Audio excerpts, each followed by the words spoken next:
ठीक है। तो गोली दर्पण हमने पढ़ लिया था बेटा। आज पढ़ेंगे बेटा गोली दर्पण से परावर्तन के किरण आ रहे हैं। इसका मतलब क्या है? इसका मतलब यह है कि जो गोली दर्पण होते हैं उस दर्पण पे प्रकाश की किरण कितने प्रकार से जाती है और टकरा के कहाँ कहाँ से आती है, यही क्या करना है, देखना है। तो जो गोली दर्पण होते हैं उसमें मुख्य रूप से प्रकाश की किरण 3 जगह से जाते हैं। कौन कौन से जगह होता है? तो रूल पहला, रूल दूसरा और रूल तीसरा होते हैं। ये 3 ऐसे रूल होते हैं जो जिसके अनुसार गोली दर्पण पे प्रकाश की किरण जाता है। तो पहला रूल में क्या बेटा, मुख्य अक्ष के समांतर आने वाली किरणें दर्पण से परावर्तन के बाद मुख्य फोकस से होकर चली जाती है। जैसे एग्जांपल की बात करें, यह मान लो मेरा गोली दर्पण है, गोली दर्पण के मध्य बिंदु को दर्पण का ध्रुव भी कहते हैं। और बेटा यहाँ यह वाला मेरा सी कहलाता है, वक्रता केंद्र कहलाता है, और इसके बीच वाला यह बिंदु हमारा मुख्य फोकस कहलाता है। तो मुख्य अक्ष के समांतर जाने वाली प्रकाश की किरणें जो होती है वह टकराने के बाद हमेशा मुख्य फोकस से जाती है। कहाँ जाती है? मुख्य फोकस से जाती है। मुख्य अक्ष के समांतर जितनी भी किरण जाती है वह गोली दर्पण से टकराने के बाद मुख्य फोकस से ही क्या करती है, चली जाती है। रूल दूसरा क्या होगा, मुख्य फोकस से होकर जाने वाली किरणें दर्पण से टकराने के बाद मुख्य अक्ष के समांतर चली जाती है। तो यह जो हमारा मुख्य फोकस है और यहाँ पे हमारा वक्रता केंद्र है और यहाँ पे दर्पण का ध्रुव P होता है। तो बेटा मुख्य फोकस से जितने प्रकाश की किरण जाती है वह टकराने के बाद हमेशा मुख्य अक्ष के समांतर चली जाती है। कहाँ चली जाती है बेटा? मुख्य अक्ष के समांतर चली जाती है। मुख्य फोकस से यदि कोई किरण जा रही है तो दर्पण से टकराने के बाद हमेशा मुख्य अक्ष के समांतर चली जाती है। कंफर्म। रूल तीसरा जो होता है वो क्या होता है, वक्रता केंद्र C से होकर जाने वाली किरणें दर्पण से टकराने के बाद उसी मार्ग में वापस चली आती है।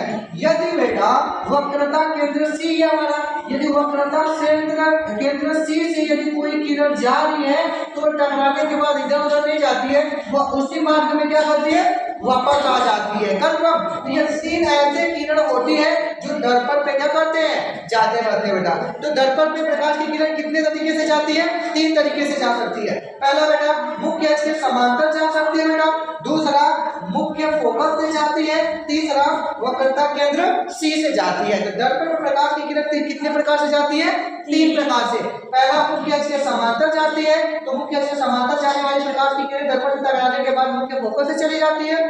दूसरा मुख्य फोकस से होकर जाने वाली प्रकाश की किरण दर्पण से टकराने के बाद मुख्य अक्ष के समांतर चली जाती है। और तीसरा बेटा वक्रता केंद्र C से होकर जाने वाली प्रकाश की किरणें दर्पण से टकराने के बाद उसी मार्ग में क्या करती है, वापस आ जाती है। कंफर्म, कोई दिक्कत? अवतल दर्पण द्वारा प्रतिबिंब का बनना। तो अवतल दर्पण द्वारा प्रतिबिंब जो होते हैं वो 6 प्रकार से बनते हैं। कितने प्रकार से बनते हैं? 6 प्रकार से बनते हैं। अब ये प्रतिबिंब क्या होता है? प्रतिबिंब कहने का मतलब होता है बेटा हमारा फोटो। क्या होता है? फोटो होते हैं। जो हमारा फोटो होता है उसी को हम कहते हैं प्रतिबिंब। अब यह प्रतिबिंब बनते कैसे हैं? तो बेटा जहाँ पे जब 2 किरण आपस में मिलती है उसी को हम कहते हैं, या मेरा क्या बन रहा है, प्रतिबिंब बन रहा है। जब 2 किरण जहाँ पे मिलती है उस बिंदु को ही कहते हैं कि वो हमारा क्या बन रहा है, प्रतिबिंब बनता है। कंफर्म बेटा? तो इसमें क्वेश्चन पूछता कैसे है, तो मैं कहेगा कि जब वस्तु अनंत पर हो तो प्रतिबिंब की स्थिति और प्रतिबिंब की प्रकृति बताओ। अब यह प्रतिबिंब की स्थिति क्या होती है, प्रतिबिंब की प्रकृति क्या होती है? तो इसमें स्थिति कहने का मतलब यह होता है कि जो 2 किरण आपस में मिल रही है वहीं पे प्रतिबिंब बनता है। तो वह प्रतिबिंब कहाँ पे स्थित है वही इसमें बताया गया। और प्रतिबिंब की प्रकृति, जो प्रतिबिंब की प्रकृति होती है इसमें बेटा 3 चीज होते हैं। कितने होते हैं? 3 चीज होते हैं। कैसे होते हैं बेटा?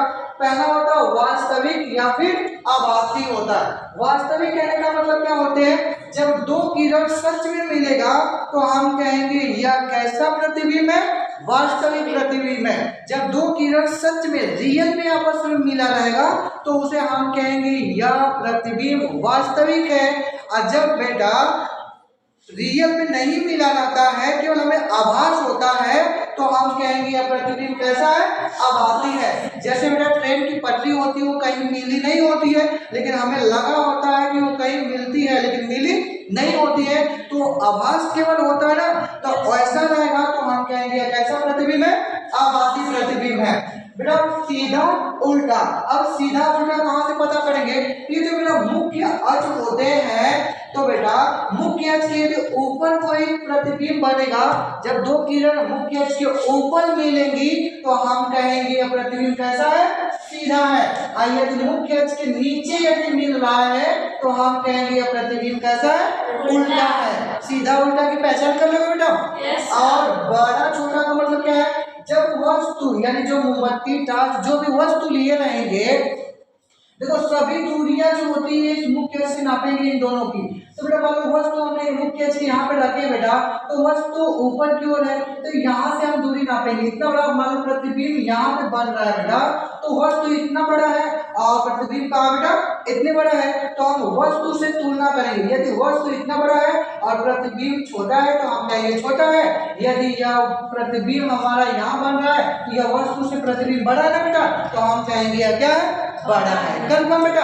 यदि वस्तु से प्रतिबिंब छोटा रहेगा तो छोटा बताएंगे और बड़ा रहेगा तो हम क्या बता देंगे, बड़ा है। तो बेटा इनका मतलब समझ में आ गया तीनों का, कोई दिक्कत नहीं आता। कंफर्म बेटा। अब इन तीनों में से कोई एक लगाना होता है बेटा। वास्तविक लिखेंगे तो आभासी नहीं, बड़ा लिखेंगे तो छोटा नहीं, सीधा लिखेंगे तो उल्टा नहीं। मतलब इन तीनों में से एक को क्या करना, चॉइस करना होगा।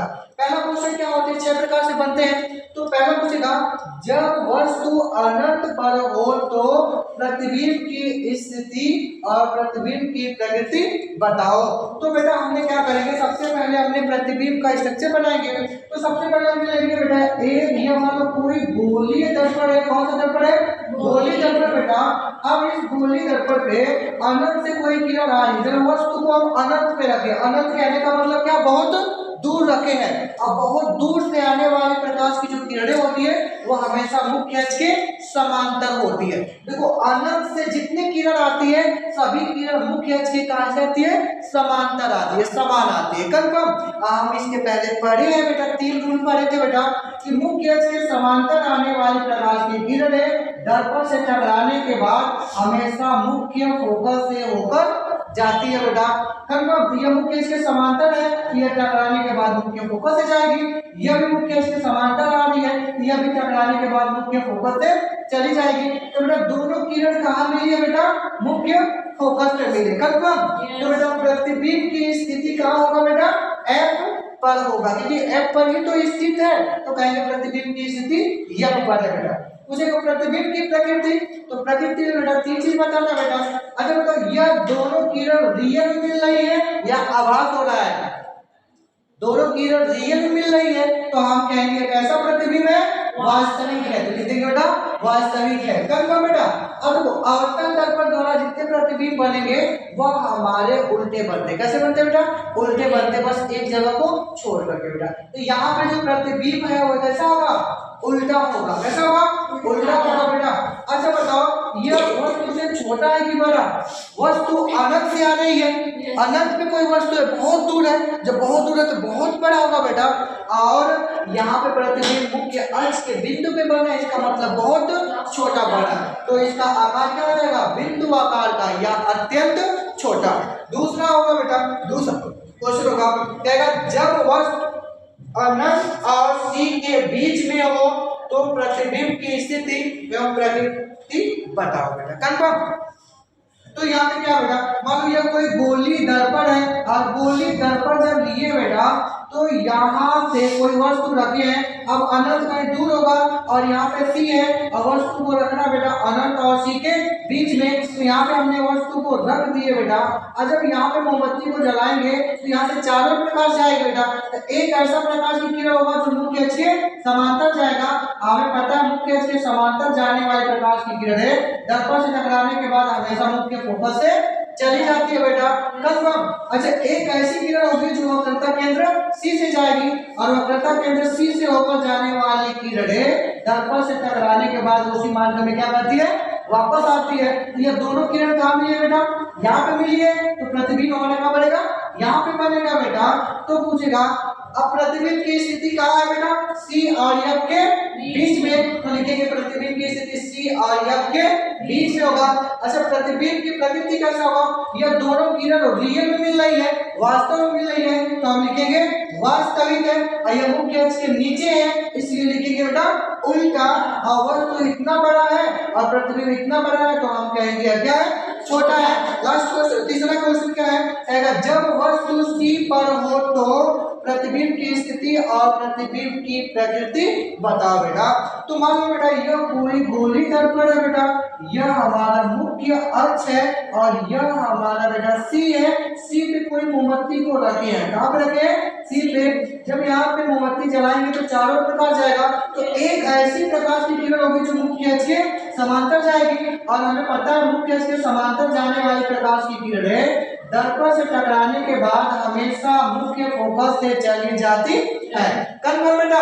अच्छा, एक ऐसी किरण होगा जो मुख्य फोकस से जाएगा और मुख्य फोकस से होकर जाने वाले प्रकाश की किरणें दर्पण से टकराने के बाद हमेशा मुख्य अक्ष के समांतर चली जाती है। कंफर्म? तो दोनों किरण कहाँ मिले बेटा?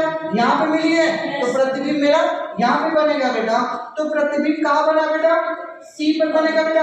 तो प्रतिबिंब की स्थिति कहाँ है?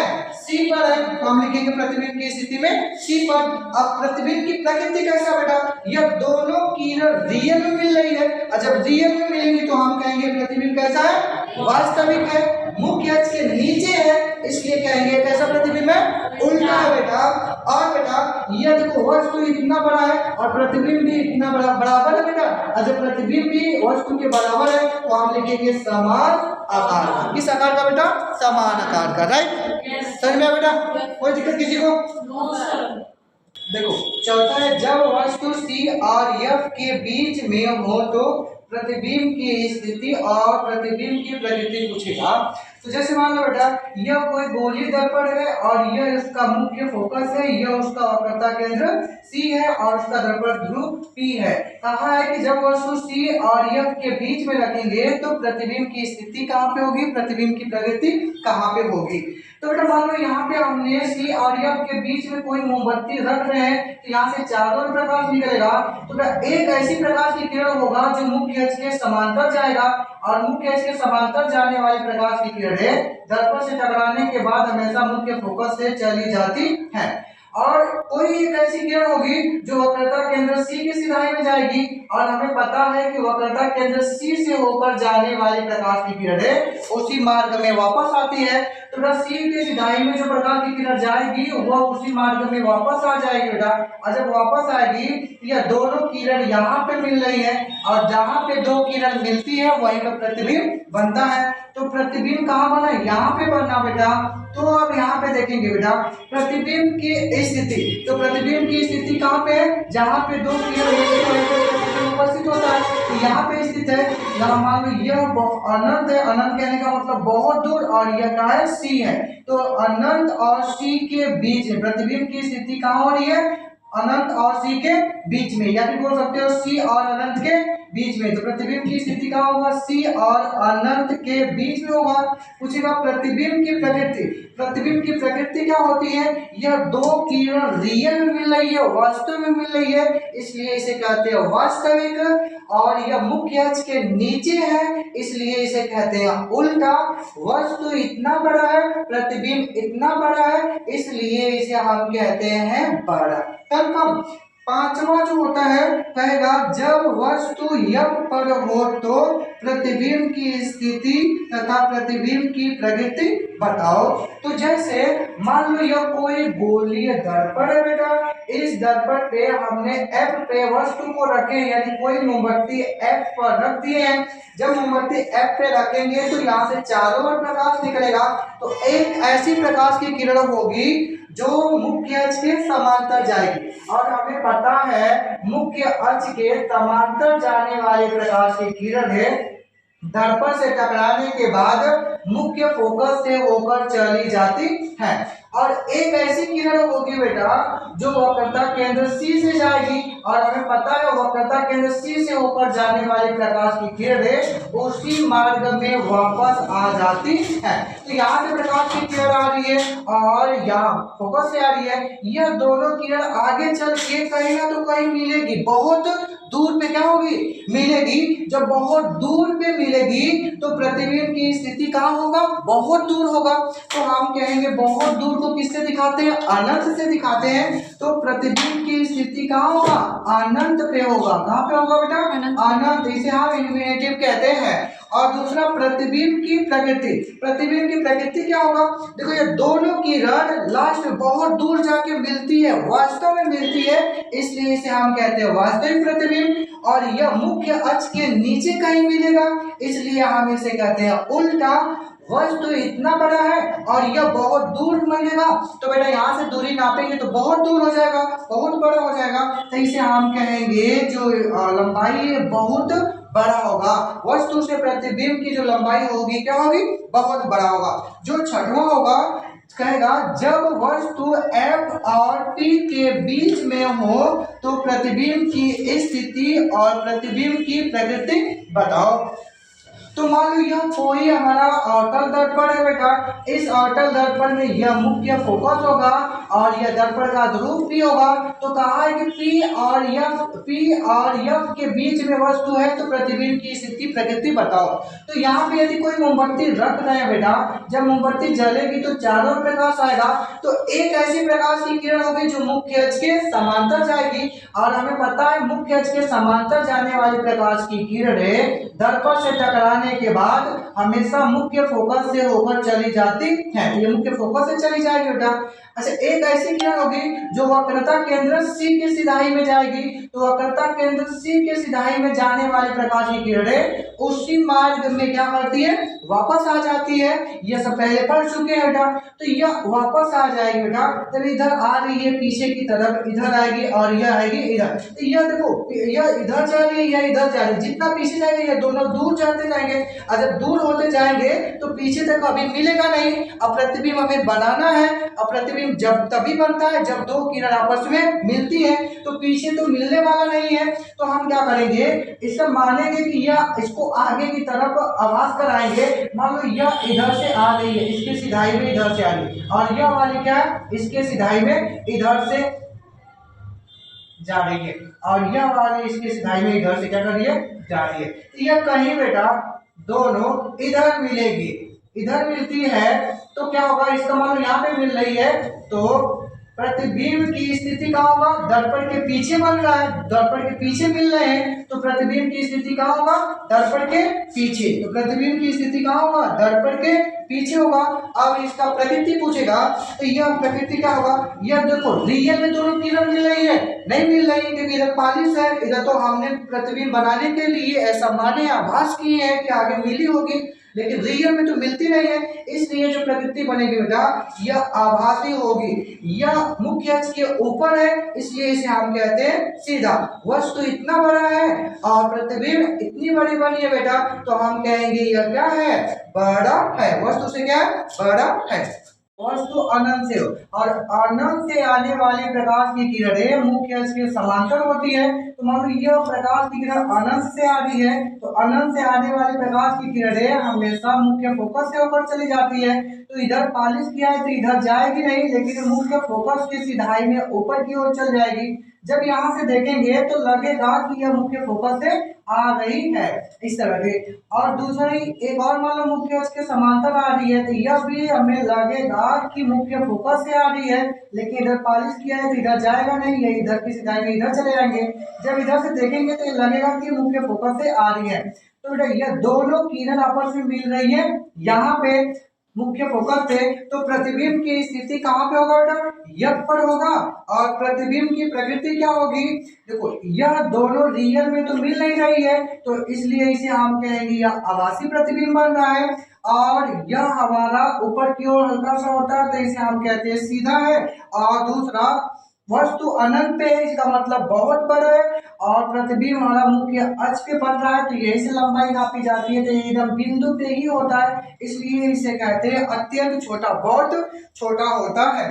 दूसरा कहेगा कि जब वस्तु अनंत और पी के बीच में हो तो प्रतिबिंब की स्थिति और प्रतिबिंब की प्रवृत्ति बताओ। तो मान लो यह उत्तल दर्पण है और वस्तु को रखना P और अनंत के बीच में, तो अनंत बहुत दूर है, P यहाँ पे है, हम यहाँ पे कोई वस्तु रख देते हैं, यहाँ पे रखें या फिर यहाँ पे कहीं भी रख सकते हैं, P और अनंत के बीच में होना चाहिए। यहाँ पे हमने कोई मोमबत्ती रखेंगे तो यह जलेगी तो चारों ओर प्रकाश जाएगा बेटा, तो एक ऐसी प्रकाश की किरण होगी जो मुख्य अक्ष के समांतर जाएगी, और हमें पता है मुख्य अक्ष के समांतर जाने वाली प्रकाश की किरण है दर्पण से टकराने के बाद मुख्य फोकस से जाती है। तो इधर पालिश किया है, इधर तो जाएगी नहीं, लेकिन मुख्य फोकस के सिधाई में ऊपर की ओर चली जाएगी। जब यहाँ से देखेंगे तो लगेगा कि यह मुख्य फोकस से आ रही है, लेकिन ऐसा होता नहीं है। दूसरा, एक ऐसी किरण होगी जो वक्रता केंद्र C से आएगी बेटा, तो वक्रता केंद्र C की सिधाई में जाने वाले प्रकाश की किरणें बिना विचलित हुए उसी मार्ग में वापस आती है, तो यहीं से तो वापस आ जाएगी, लेकिन वक्रता हमें आभास होगा कि यह C से आ रही है, तो यहाँ से आ रही है, तो यह दोनों किरण मिल रही है यहाँ पे, तो प्रतिबिंब की जो स्थिति होगा वो होगा P और F के बीच में। तो प्रतिबिंब की स्थिति क्या होगा, P और F के बीच में। और प्रतिबिंब की प्रवृत्ति कैसा होगा, यह रियल में तो मिल नहीं रही है, आभास हो रहा है बेटा, झूठ में मिल रहा है, इसलिए इसे हम कहते हैं आभासी प्रतिबिंब है। यह मुख्य अक्ष के ऊपर है, इसलिए इसे कहते हैं सीधा है। वस्तु इतना बड़ा है और प्रतिबिंब मेरा इतना बड़ा है, तो इसे हम कहेंगे क्या है, छोटा है।